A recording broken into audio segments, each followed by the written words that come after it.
natapakan kong isa ka tubig nga may ground gali. So dito ko na nga ginlampos ko sa kuryente nga as in sa pinsar kung wala na patay na ko. This public service content is brought to you by Grace Pharmacy.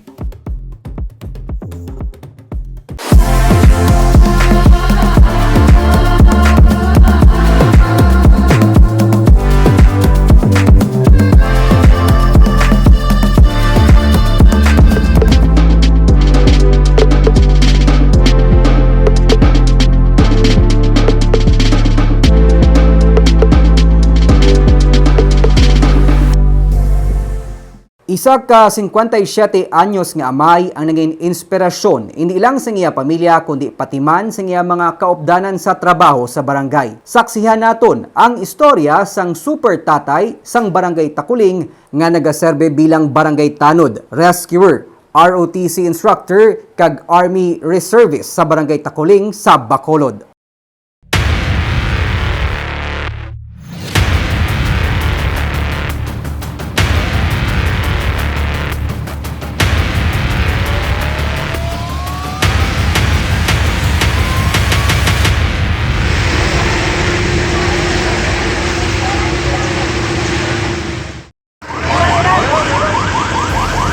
Ini ang aktual nga rescue operations ang katapo sang Community Fire Auxiliary Group Takuling upod sa City Disaster Risk Reduction Management Office sa mga pamilya nga natrap sa ilang mga balay sa magsaka ang tubig baha sa kilid sang Takuling Alihis Bridge sang Setyembre 29, 2020. Ang mga residente sa ibabaw na mismo sang ilang mga atop nagahulat sang bulig.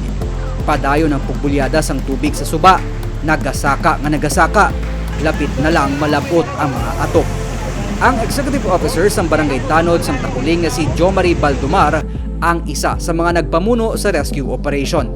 Gamit ang mga higot, life vest kag helmet, nangisog sila nga malabot ang mga residente nga natrap sa baha.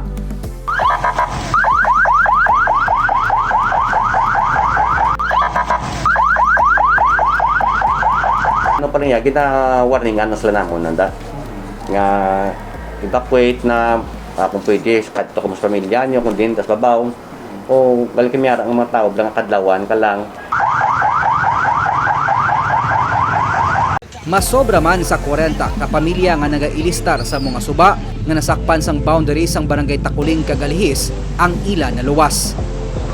Sang magbunok ang ulan, tugas ang malain nga panahon sang nagligad nga inadlaw, ginbalikan ni Jomari ang lugar agod nga mamonitor ang sitwasyon. Suno sa iya, tinuig na nila nga ginahimo ang pagrescue sa mga pamilya nga nagaistar sa idalom sang Taytay, bisan kadaman diri ang residente sang piyak na nga barangay. Sabi, kaluoy sa ila sa mga pamilya, kaluoy rin gid. Naluoy ko na sila sa nga muna. Pasalamat lang nga wala sang may na buwinan sa pamilya nila. O sometime nakalipay kami nga mariskios lang namon, salba makabulig kami sa ila. Sa 14 years niya na nga pagserbisyo bilang barangay tanod kag team leader sang rescue team sang Sifag Takuling, madamo na sang nabuligan si Jomari.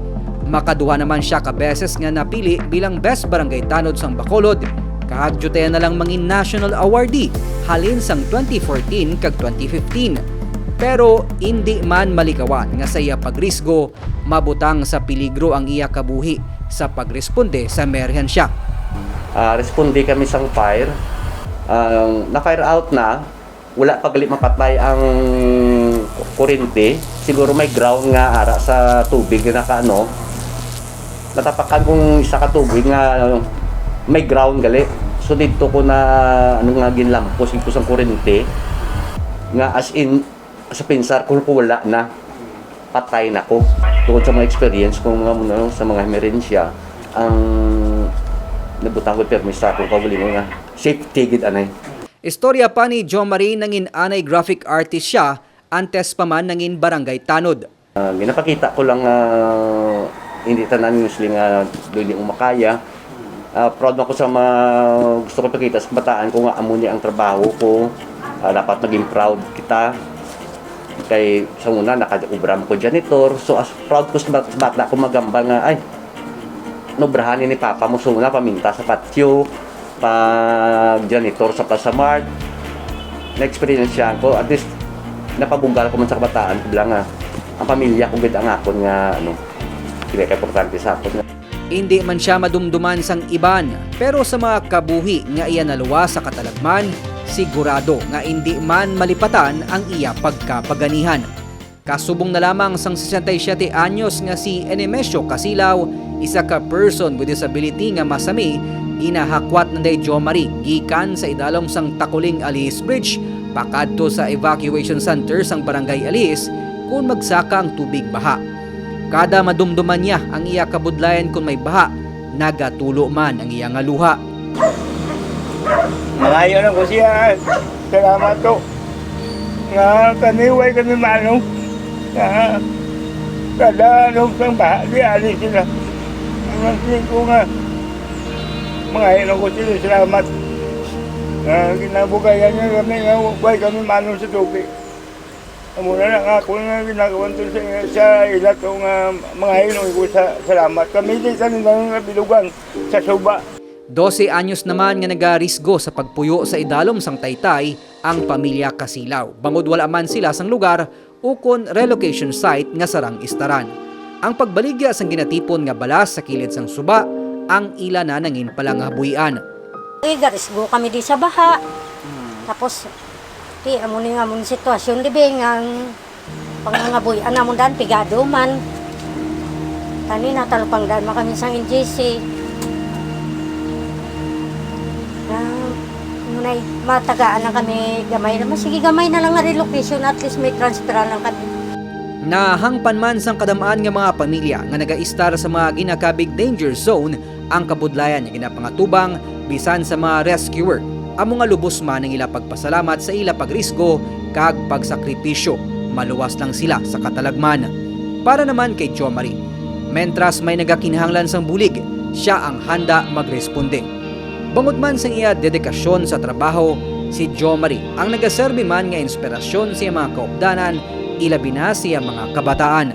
Kung paano nakabulig sa akon si Sergio Marie Baldomar sa mga emergency response. Dako ginanabulig sa akon tungod nga damo ko na experience kag nakuha siya nga mga pag-o pa nga knowledge about sa mga rescue response, labi na gid sa baha, sa sunog, sa mga aksidente. Damo gid ko natunan siya. Ang mambal ko lang, the best si Sergio Marie Baldomar. Ano yung bagay, siyempre doon na motivate man ko bla. Mga eskwela mayo. Siyempre ka baka man sa obra para makabuhay man sa mo. Perti pa no tanod, ano pang ng instructor, reservist, iskan pangalo, iya pa. Oo, kanan na ano, all around lang. Perti. Sa pamilya, wala siya absent. Why man, may family time, may kami every Sunday pagkakas sa balay. May time gid siya para sa amin. May quality time. Kada Sabado, nagatudlo man si Jo Marie sa Kolehiyo San Agustin Bacolod bilang ROTC instructor. Bilang Army Reservist, nagabulig man siya sa mga hilikoton sang militar. Pero kung ara na sa balay, full-time na sa pamilya ang super tatay. Naabtan pa siya naton nga nagaobra sa mga kinahanglanon para sa natalana nga kaadlawan sa iya 7 ka tuig nga agot.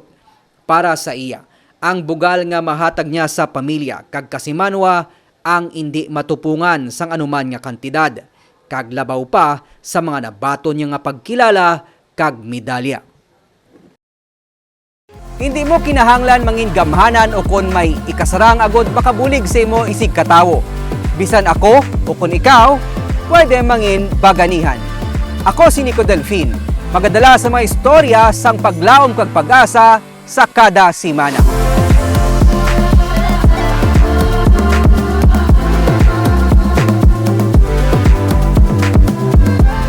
This public service content was brought to you by Grace Pharmacy,